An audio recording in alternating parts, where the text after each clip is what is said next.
Hello, my name is Sergio, and today we will be focusing on the law of sines for pre-calculus. Here we have a triangle in which we are trying to solve for the sides lowercase a and c and the inside angle capital C. We have the side A divided by the sine of the angle opposite to that particular side. I will label that as capital A.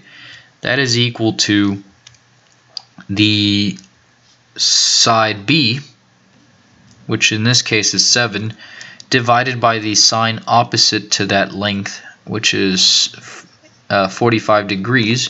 But remember, I'm making this the general case, so I will just denote that as B, and that is equal to the last part, which is the value C, divided by the sine of, I would normally put the value of the angle in there, but I will leave this as the general formula, and that is capital C. So I will exploit this relationship such that I will be able to solve for the missing pieces of information in this problem. For a section here in my solution that says given, I would normally do this such that I can organize myself and my solution set.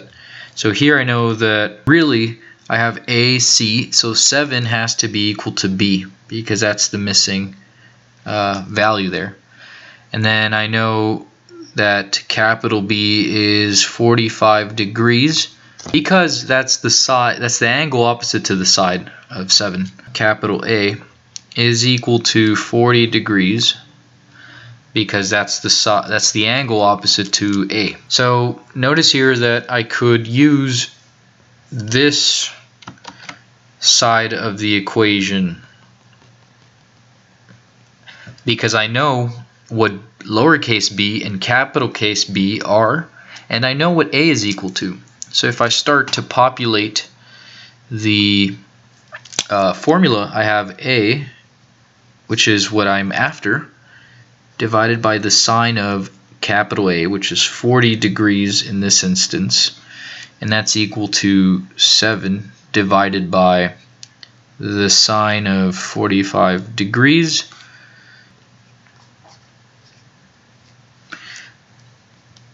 I can then reduce the signs on the left hand side, and I am left with A, and that's equal to sine times, I use a big bracket for my multiplication just to help me distinguish the terms, the fraction, and that's the sine of 40 over the sine of 45 degrees.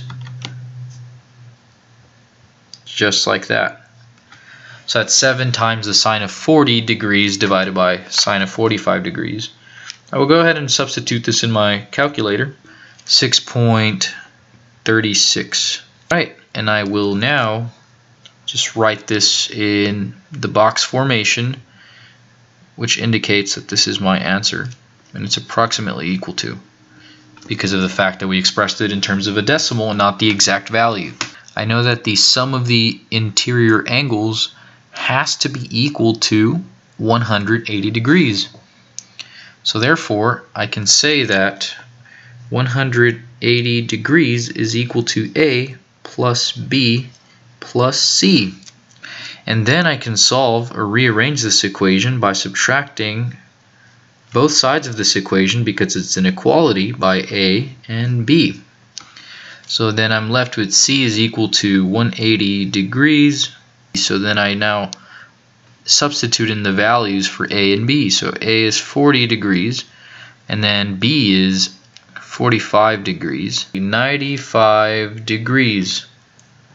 95 degrees. And you box that in because that is part of your answer. It's very important when you now solve for the lowercase c value, this side right here, that you use information that was presented to you in the original problem statement. Let's use that B over sine B. So B over sine B is equal to C over sine C. Let's use that portion. So I have B over sine of capital B is equal to lowercase c over sine of capital C. Here I will multiply both sides by sine of capital C, so that way I can cancel these two terms on the right hand side of my equation, and I am left with lowercase c is equal to, and now I will substitute in my values here. So then b is equal to my 7, 95 degrees, over sine of b, which was 45 degrees. Here I'm using another big set of parentheses. You could have used a bracket. I honestly would have preferred to have used a bracket, but I'm just using different methods here just to illustrate that you can do both ways. So then I have 7 times the sine of 95 degrees over the sine of 45 degrees. And that, when you substitute that in your calculator, you get an approximately equal to 9.86. I will box this in because that is the missing side of this triangle here. We used the law of sines, which is shown in this section here, to solve for the missing values of this triangle, and we used the relationship to find the side A, the side C, and the angle capital C. So if you have any comments, questions, or concerns, please feel free to leave those in the comments section below. And please ensure to subscribe to our YouTube channel, as more videos will be uploaded in the coming weeks. And if you have any questions or concerns, please visit us at the Q Lab, located in the 2nd floor of the JPL at UTSA. And thank you for watching this video. Go Runners!